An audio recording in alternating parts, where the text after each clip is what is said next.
நாம் ஜெயிக்கணும் அப்படின்னா நம்மை சுற்றி இருப்பவர்களும் ஜெயிக்கணும்.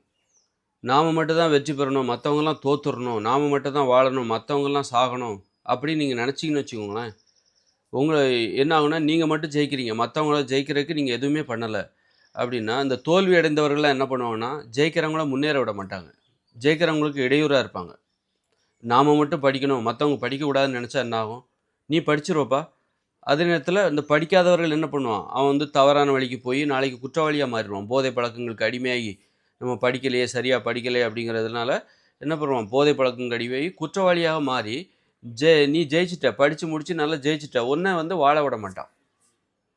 நீ என்ன நினச்ச, நான் மட்டும் படிக்கணும், மற்றவங்க படிக்கக்கூடாதுன்னு நினச்ச. அப்போ அப்படி நினச்சி நீ படித்து முடிச்சிட்ட, படித்து பெரிய இடத்துக்கு வந்துட்ட.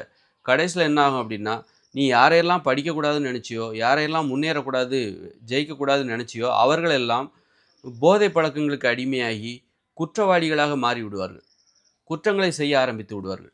திருடர்களாக அல்லது பாலியல் வன்முறைகளில் ஈடுபடுகிறவர்களாக இன்னும் பல விதங்களில் குற்றவாளிகளாக மாறி உனக்கு தான் வந்து தடையாக இருக்க போகிறாங்க. நீ முன்னேற நீ மட்டும் ஜெயிச்சா போதுன்னு நினச்சல, அப்புறம் உனக்கு தான் அவங்க தடையாக இருப்பாங்க. உன்னுடைய பிள்ளைகளுக்கு தான் அவங்க தடையாக இருப்பாங்க. அவங்க தடையாக இருப்பாங்க.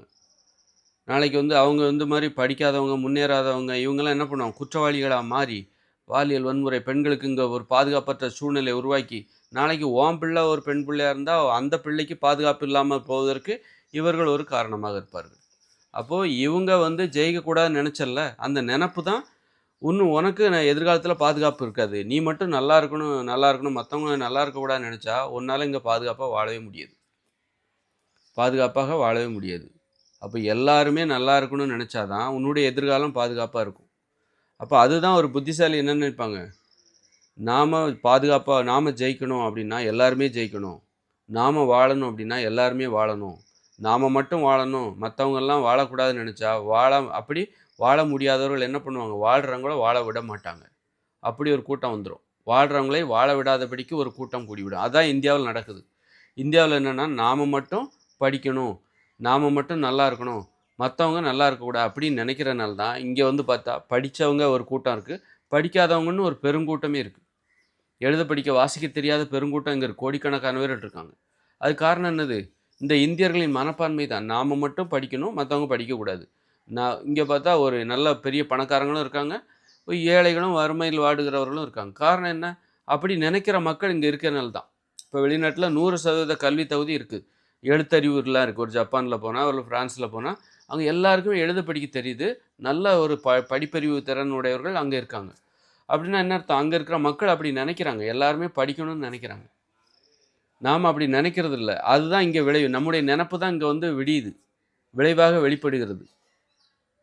அப்போ இந்த இப்போ ஒரு நாடு முன்னேறுதுன்னா அந்த நாட்டு மக்கள் அப்படி நினைக்கிறாங்க, முன்னேறணும்னு நினைக்கிறாங்க. எல்லாருமே முன்னேறுது. சீனா முன்னேறுது அப்படின்னா அங்கே எல்லா மக்களுமே அதைத்தான் நினைக்கிறார்கள். அதனால தான் அது அங்கே வெளிப்படுகிறது.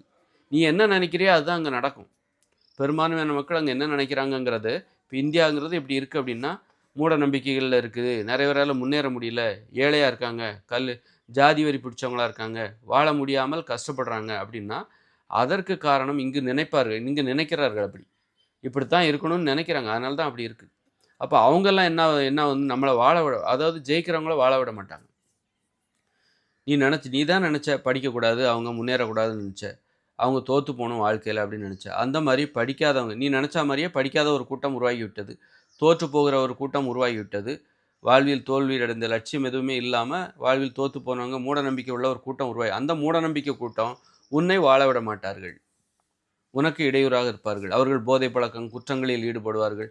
அதனால உன்னால் பொது வெளியில் நீயோ உன்னுடைய குடும்பமோ நடமாட முடியாது. உனக்கு பிள்ளைகள் இருந்தாங்கன்னா, பெண் பிள்ளைகள் இருந்தால் உனக்கும் அவங்களால ஒரு பாதிப்பு ஏற்படும். நீ தான் நினச்ச அவங்கெல்லாம் முன்னேறக்கூடாது, குற்றங்களை செய்து நாசமாக போகணும்னு நினச்ச.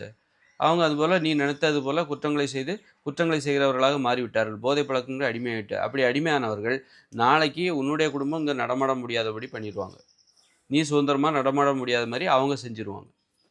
அதனால் உன்னுடைய நினப்பு எப்படி இருக்கணும்னா, நீ மட்டும் முன்னேறணும்னு நினைக்கக்கூடாது, எல்லாருமே முன்னேறணும். அப்போ தான் நீ மகிழ்ச்சியாக இருக்க முடியும். எல்லாருமே முன்னேறினா தான் இந்த நாடு சூப்பராக இருக்கும். அங்கே போகலாம், இங்கே போகலாம், ஜாலியாக இருக்கலாம், என் நாடு சூப்பராக இருக்குது அப்படின்னு ஜாலியாக இருக்கணும்னா அதுக்கு எல்லாருடைய உழைப்பும் தேவை. நான் மட்டும் முன்னேறணும், மற்றவங்க முன்னேறக்கூடாதுன்னா நீ வந்து உன் வீட்டுக்குள்ளே தான் நீ ஜாலியாக இருக்க முடியும். வெளியில் எங்கேயுமே போக முடியாது. இப்போ